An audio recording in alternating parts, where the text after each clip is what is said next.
everybody. We just want to give you a quick little disclaimer that we're going to talk about some trigger topics in this episode. It's nothing too crazy. We're just talking about some allegations against former Nickelodeon stars and the creator of their shows named Dan Schneider. So we will talk about sexual abuse, sexual trauma, sexual assault.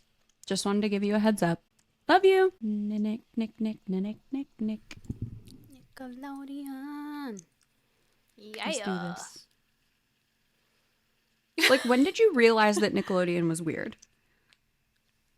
Or like the shows that we would watch? Because I remember my mom when I was a kid being like, this is fucking weird. And me being like, this is funny. Like, this is great. Well, you see, I had a foreign mom. She didn't understand the jokes. And Right. I mean, we didn't either as kids. No. Like, I didn't understand what was happening. So honestly, I mean, I haven't rewatched the shows that we watched as kids in a long time. So all of this coming out, I think, 2018 was like the first time something came out, or he stopped working with Nickelodeon, Yeah. like secretively low key. But I think Right. like really what set it for me was all of the Nickelodeon stars coming out about it, like Jeanette McCurdy, and then Victoria Justice and Alexa, like all of them coming out about it. So I honestly think it was when Jeanette McCurdy came out with her book is when I really did the deep dive of like, holy shit, yeah, this is like, how did I not know this as a kid? Like, I just didn't think anything of it, I don't think, as a kid. Right. We Yeah, just I didn't think know anything better. of it. No, I had no idea. And it's like one of those things where if this was all just speculation and there hadn't been so many people that have come out and said like, yes, this was weird, like he was weird, the sets were weird, the shows were weird, I'd be like, okay. But there's so many people that have confirmed it. It's like you can't not believe it. Right. Yes. And there's him so resigning. much proof too. Like the clips of the episodes that we've watched, like the photos, there's so much evidence that now looking back at it, I'm like, okay, this was messed up. And like, how did we didn't pick up on it. We're kids. Like we just, No.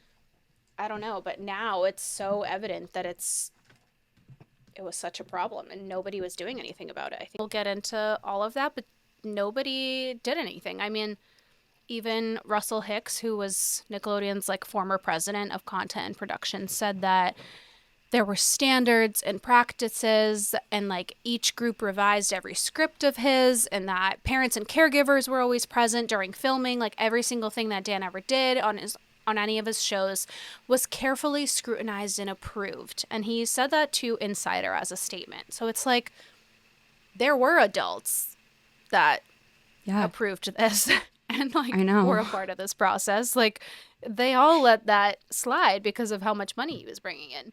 Like, at the end of the day, that's really what it's about, is the money. They don't care about who they're exploiting as long as they're getting their check. Right.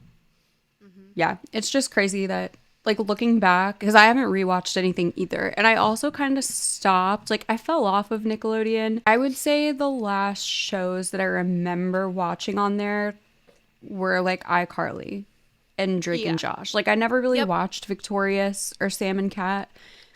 I didn't watch Sam and Cat. I did watch a little bit of Victorious sometimes. Like, it wasn't like a... I saw enough of it, though. Yeah. Especially as I got older, and then especially with TikTok too, like bringing the clips back around. It's like you can't not see it now. Yeah.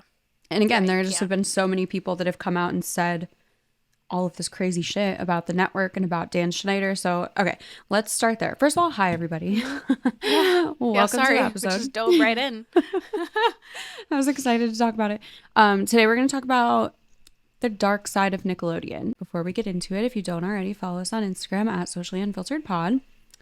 But we'll start with who Dan Schneider is. So if you haven't ever heard his name or know who he is, he created almost every Nickelodeon show that had real people in it. Like, not the cartoons. He was the one that came up with, like, I think what I saw his first one on Nickelodeon was All That.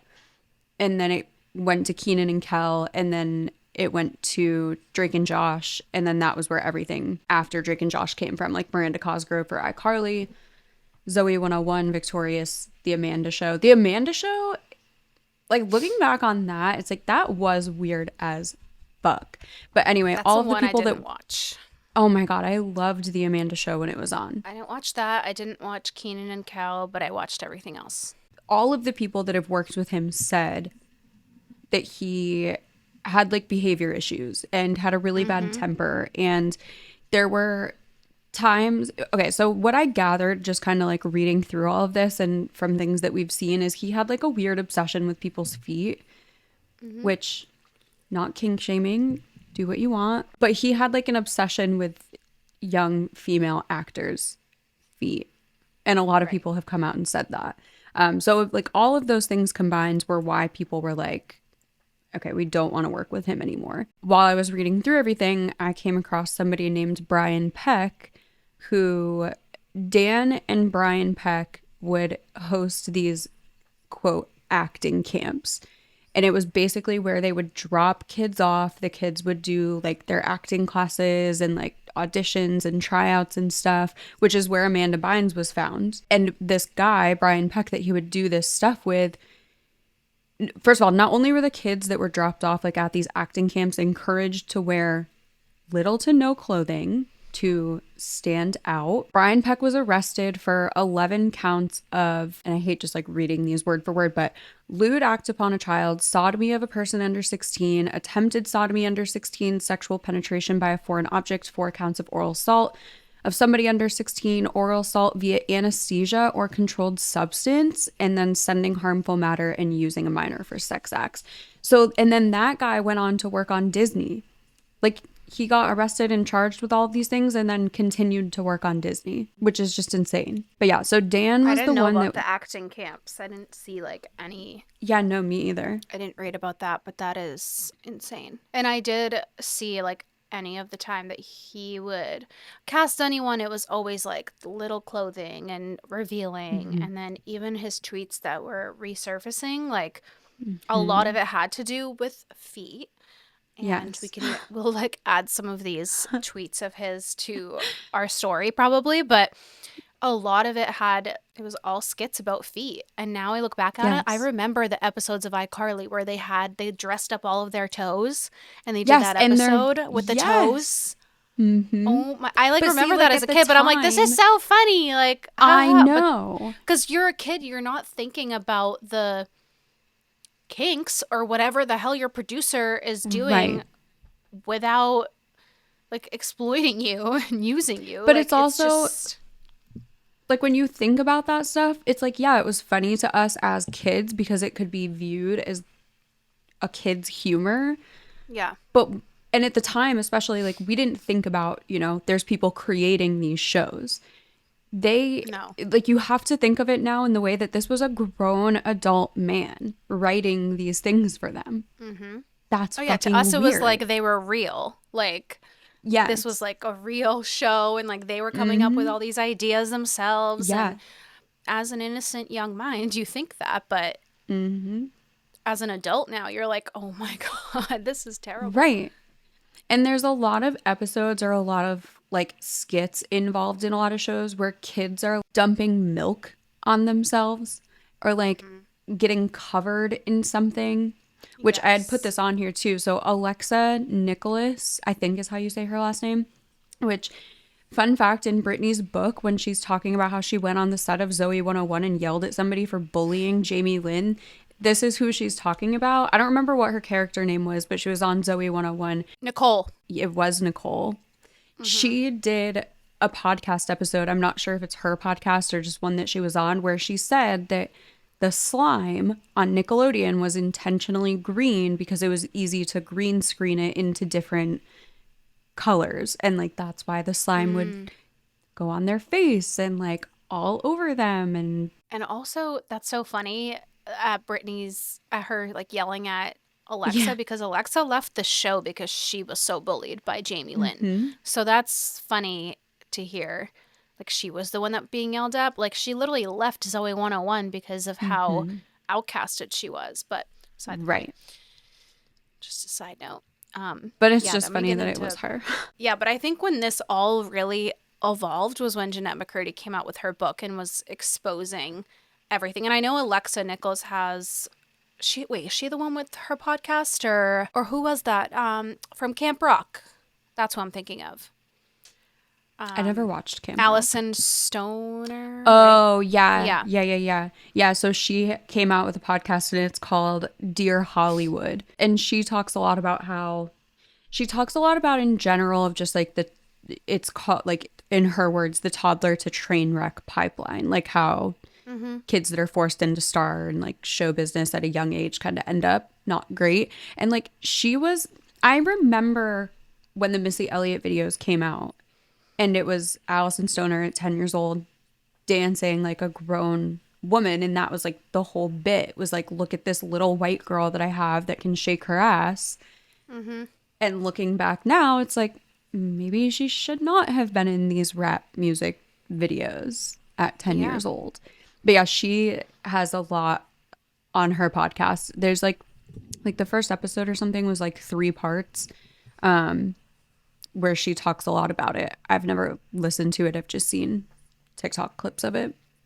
Yeah, same. And she was Disney, and this isn't just like a Nickelodeon thing, but today we're just focusing on the Dan Schneider case and Nickelodeon, but even Disney, I mean, they're guilty of that too. So Right. it's all of these child actors that have been put through the ringer because of money exploitation. But yeah, I think Jeanette McCurdy was the one that made me realize everything. Like, I didn't read her full book, but I mean, how much is on the internet and like TikTok and everywhere. Yeah. Yeah, it was crazy to see. Yeah. And she says in her book that when she decided to leave Nickelodeon, she was offered $300,000 in essentially hush money, which basically would make it so that she could never share her experience. And it's also not funny. I don't think that's like the right word that I want to use, but remember Vine? I mean, obviously you remember Vine. Jeanette McCurdy had made a bunch of Vines back when Vine first became a thing in like 2014. And there were 2 specific ones. And one of them was her like makeup all fucked up, trash all over her, just like wrappers and stuff like stuck to her. And the video is literally her just saying, Dan Schneider, like, look what you did to me. Look what you did to me, Dan Schneider. I remember that. And then there's, yeah. And then there's another one where she's showing like these bruises all over her.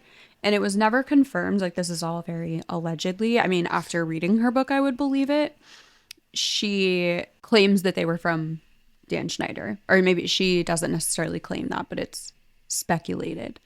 But she talks a lot about it in her book. And in her book, she never says Dan Schneider. She calls him the creator, which when you put 2 and 2 together, it's 2 and 2 together. Yeah. clearly him. But in her book, she said that there was inappropriate behavior, including giving her massages, photographing her in a bikini, and pressuring her to drink underage. And she said that she wasn't the only one. Like, she said it was basically whoever the new girl was, like whoever the new star was, whatever the new project was, he would take them under his wing.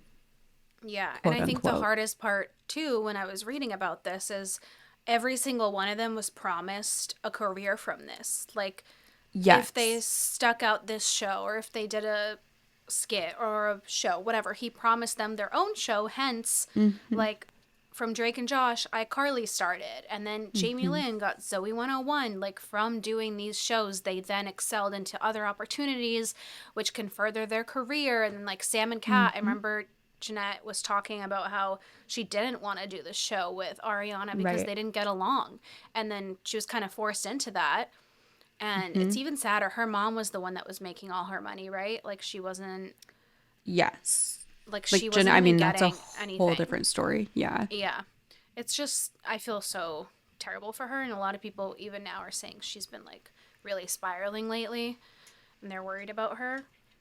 Yeah. She put out a podcast and it's called Hard Feelings.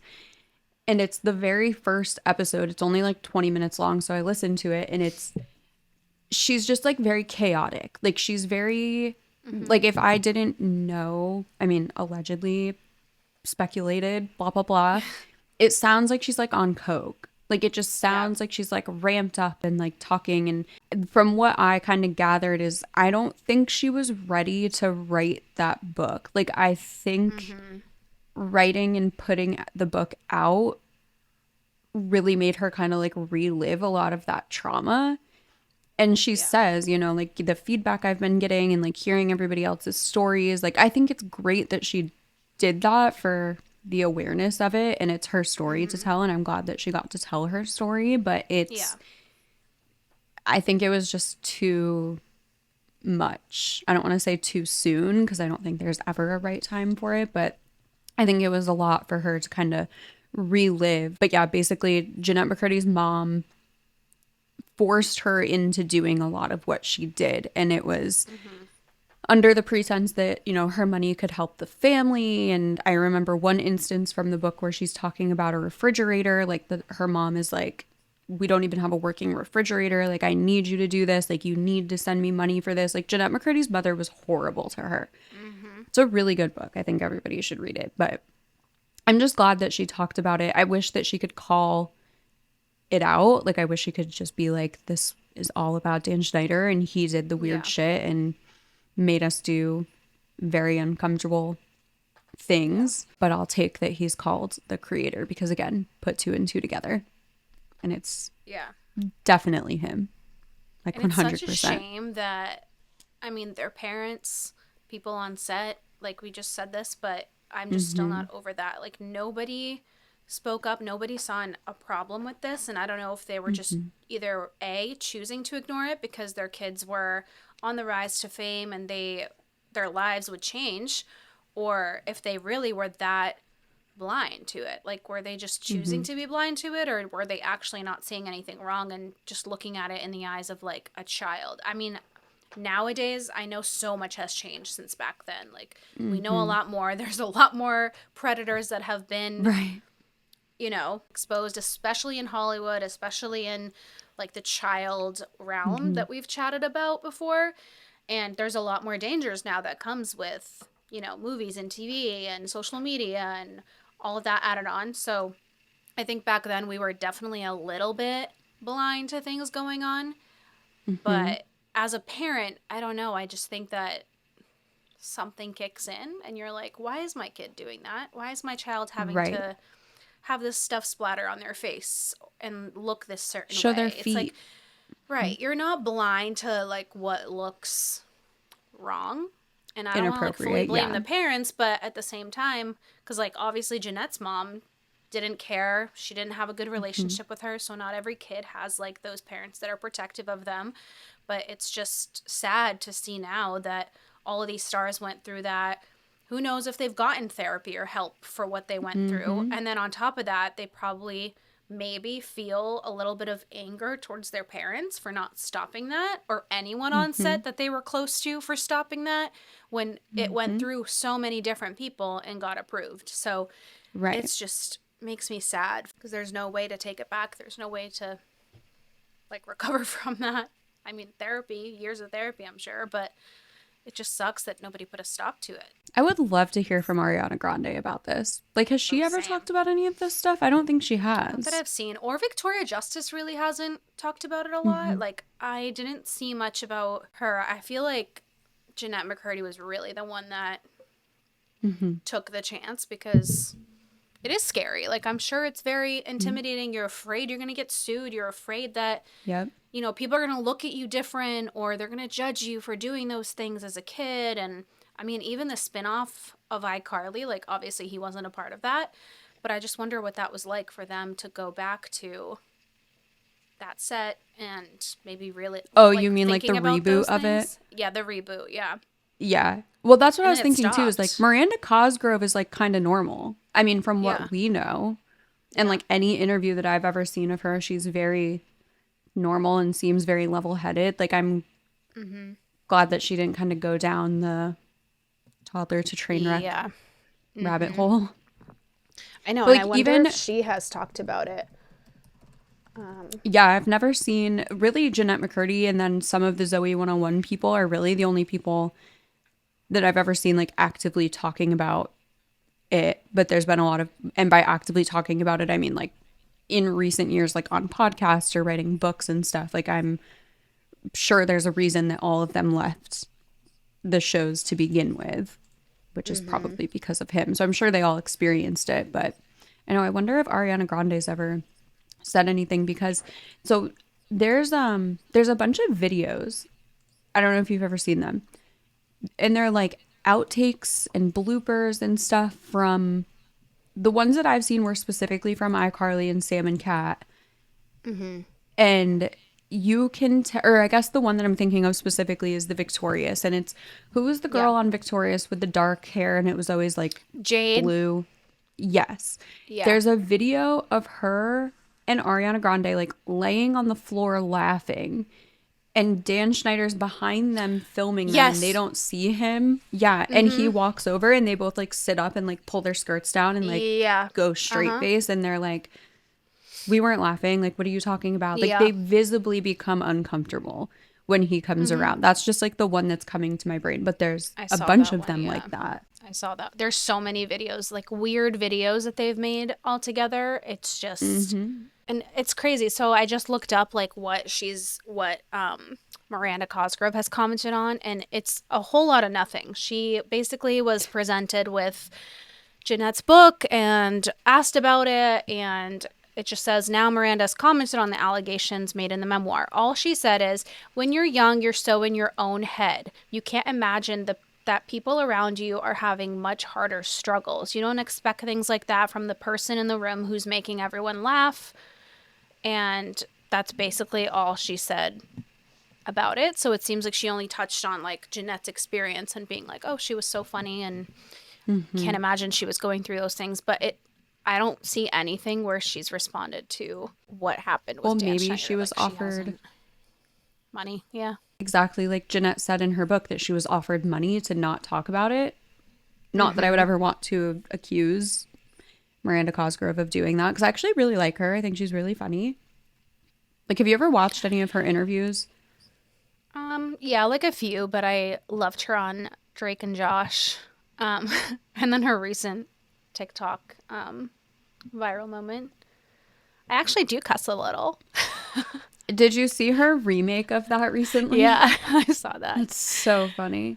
It's just, okay, so it seems like, you know who played Trina Vega on Victorious? Well, did you watch Victorious? You said no, right? Not really. So Let me Daniela look at a picture Monet of her. is who played Trina. And she's come forward also. She just said Oh, she yeah, I felt know who this is. costumes on the series were not age appropriate, and also called out a scene where she ate a pickle while putting lip gloss on, claiming that it was sexualized. And then another actress, Raquel Lee from The Amanda Show, also said, out of desperation, people will do a lot of things. Yeah, the Amanda Show too. I remember her from the Amanda Show. I just had to look up a picture of her, but the Amanda Show was so weird. Like, I can't believe you didn't watch it. It was basically like all that, where every episode had like 10 different skits in it. And there was one with like Drake Bell as this character named Kyle. And it was called Totally Kyle. And he wore this tie-dye shirt and would play the Oh, guitar. I've seen that. Uh-huh. And he would say I've seen something that. stupid.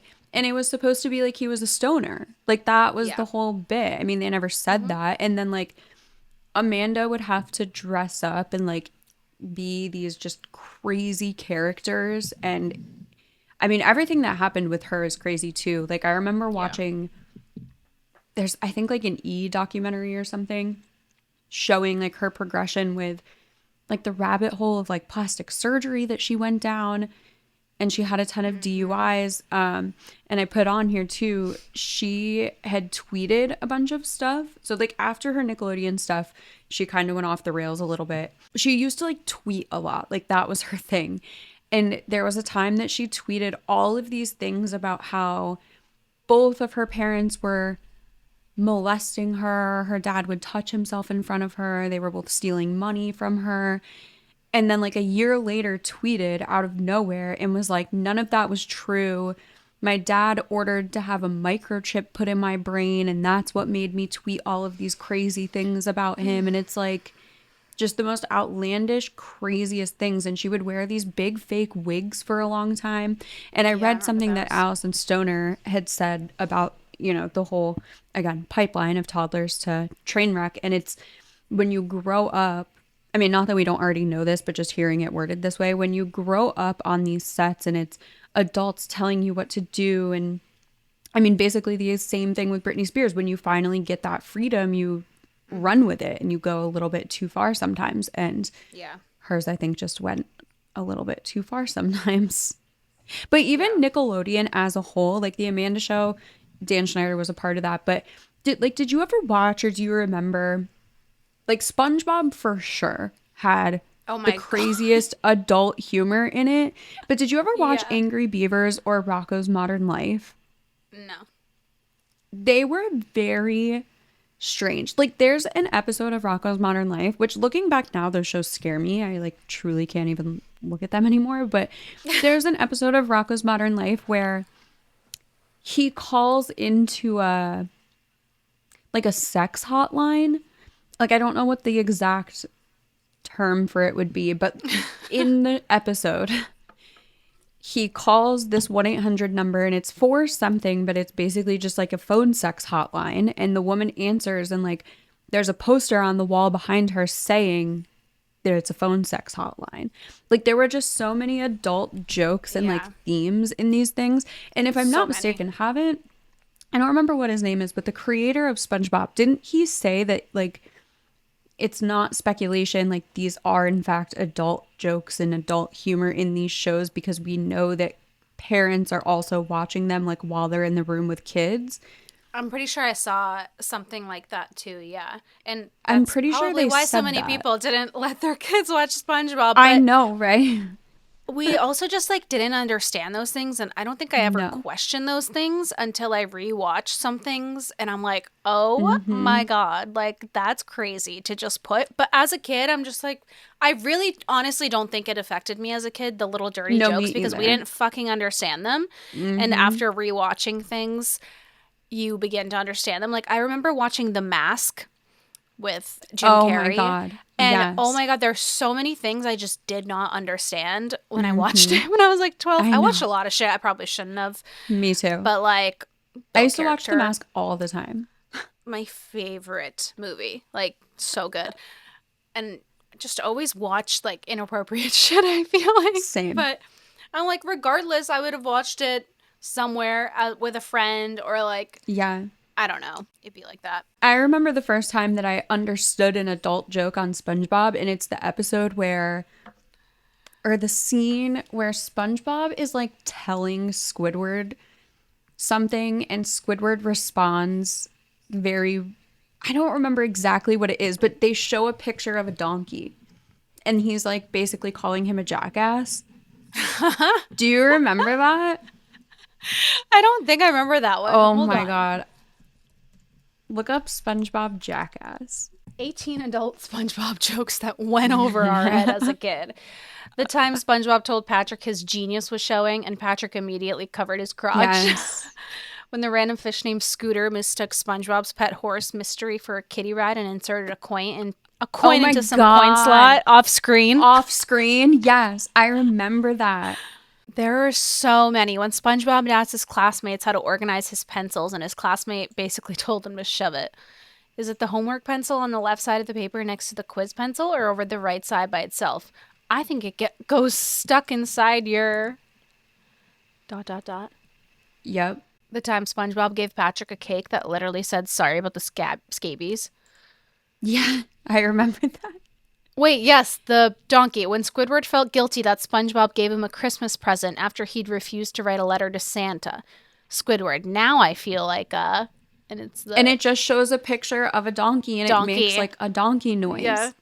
Like I remember that being the first time, me being like, why would they put that? And then I don't even know how I knew what that was or how old I was. This one's weird. SpongeBob's watching like jellyfish on the screen, and that time SpongeBob was not so innocently watching TV, and then Gary entered the room and SpongeBob he changes nervously the changed channel? the channel. Yes, I remember that. Oh my God. Yeah, these are so funny. I mean, this is like, I want to see I if don't know. I I can just find where never they say realized it. this as a kid. What SpongeBob SquarePants creator Steven Hillenburg taught us about growing up? Okay, well. The fact that Sandy's name is Sandy Cheeks. Literally. And they live in Sandy fucking Bikini Cheeks. Bottom. Mm-hmm. Are you feeling it now, Mr. Krabs? I know that. I remember being like, are they talking Oh about my God. drugs? When SpongeBob failed his driver's license test and told Mrs. Puff, "See you next Tuesday." Mm-hmm. Oh my god, I didn't read. And finally, that time Mr. Krabs' mind went somewhere else, where SpongeBob's nose is sticking out of the ground because he buried himself. And so Squidward said, "I could help by burying myself." And Mr. Krabs goes, "Please tell me that is your nose." Oh my Just god. like so blatantly on there. But again, Yeah. like I remember my grandparents were very strict about a lot of stuff.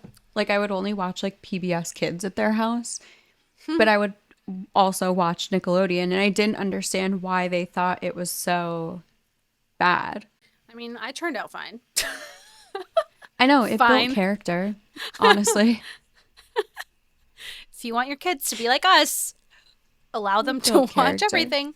Well, there were so many jokes in Drake and Josh too, but I think that was more like an adult, not adult show, but I feel like that we watched when we were a little bit older. Yes. See, And I a was little bit thinking older, about I that. I'm mean like, 12. Yeah. Still preteen. I don't Yeah. remember a lot of them being inappropriate from Drake and Josh. I mean, I'm sure they were, and I'm sure they are. I just don't remember any of them. Like, I remember the SpongeBob ones. I remember everything with Jeanette McCurdy and Ariana Grande being, like, very inappropriate later on, realizing that. But I don't remember a lot from Drake and Josh of being inappropriate. Yeah, it's just like some that are referencing being with a lot of girls, kissing a lot of girls, making out. Oh, yeah, he was, like, a man whore. Like there, that yeah, was like his there was just a character. lot of like a make out and blah blah blah. Do you know anything about Drake Bell now? Dude, he's living in like Mexico. Yeah, And he's a like, part of, like, fled the a- United States. Yes, and he's part of like a band now, like a Yes, like what's a it called? mariachi band or A mariachi something. band, and he Yeah. sings in Spanish and he learns Spanish and he's like full on just like doing weddings and living out And I'm there. pretty I mean, sure. Let me confirm my. look at us researching on the spot. I know. Well, I just don't want to say anything that's wrong, but I'm 99% know. sure he left the United States because he was like fleeing a warrant for his arrest. He was, yes, because Yeah. he was like sexting with a 17-year-old Oh, or yeah, something like that. And he was yes, like, I and it didn't was know a child her age. endangerment. Mm-hmm. Uh-huh. Oh yeah, Drake Bell speaks out against child endangerment conviction. Which he ended up being not guilty, I think.